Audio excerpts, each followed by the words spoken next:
I'm Cape Joel, and this is Comic Smack, your weekly, daily, all the time, anytime comic show where I give you your fix of everything you need to know from the world of comic books and superheroes. And on today's show, we're taking a closer look at Titans issue number 7. Wally West the Flash is about to come face to face with an old friend of his, Superman. What'll happen next? Let's hop on in together and find out, shall we? Alrighty then, so as we join the comic, we meet up with our heroes in New York. They're dealing with a metahuman giant who's going off about his new set of powers. Arsenal gets a little devil-may-care in taking this guy down, breaking a few cars and a couple windows and, a lot of other stuff. This brings him into confrontation with Wally, who I guess for all intents and purposes is the leader now of the team. I mean, he's certainly the focal point, that's for sure. The Titans really want New York to be their city, and Wally thinks they won't be accepted if Roy is going around being so reckless. Then again, Roy has a point saying that when it comes to dealing with giant murder machines like this one, he kind of has to do what he has to do, what with being the only member of the team with no superpowers. This ruckus was apparently so loud, Superman believed it was a job for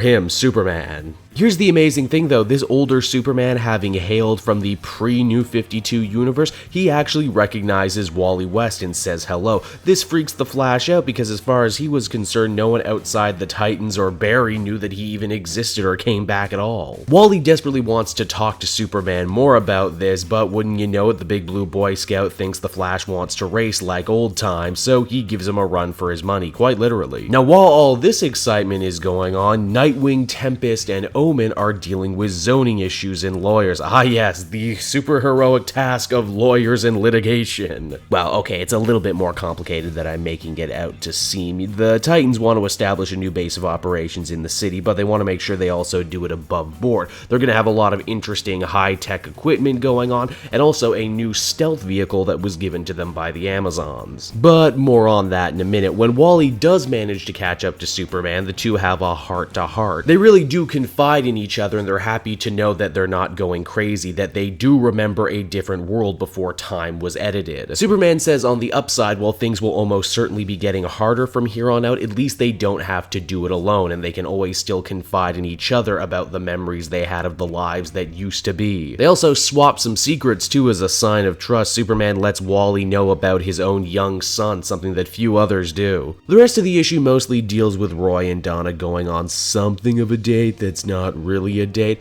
Donna also opens up a little bit about her past, or lack thereof one. She says she feels there's a lot that her stepmom isn't telling her about her Amazonian heritage, and I don't know if this exactly gels with everything that was going on in the Wonder Woman book before I picked it up, but hey, that's for you in the comments section to tell me. Now remember previously when I talked about that giant having meta powers that he didn't have before? Well, from there we check on in with Mal and Karen Duncan, two former Teen Titans who are looking for help dealing with their own abilities from a company called Meta Solutions. Too bad Meta Solutions just so happens to be a cover operation for the evil Simon. As the comic winds down, Superman joins the Titans for the unveiling of the all-new Titans Tower, which looks exactly like the old Titans Tower, so you know it's good. Titan 7 was another feel-good issue that gets some of our favorite heroes back to the beloved status quo that we've been asking for since the New 52 started. I think it's also a strong testament to how good this new Superman is working that you can pretty much inject him into any ongoing storyline and he makes everything better and more interesting. The stuff with Roy is a little weird. I can appreciate the writer wanting to infuse some teenage romance drama into the book, but they're not really teenagers anymore. They're supposed to be young adults. Then again, I suppose Roy is the most emotionally stunted of the group, isn't he? So maybe it makes sense that he's acting the way he is. Overall, I feel comfortable giving this one an 8 out of 10. Very enjoyable. Hey everyone, thanks so much for watching my newest video. I hope you enjoyed it, and while you're here, why not check out another video I have on offer, or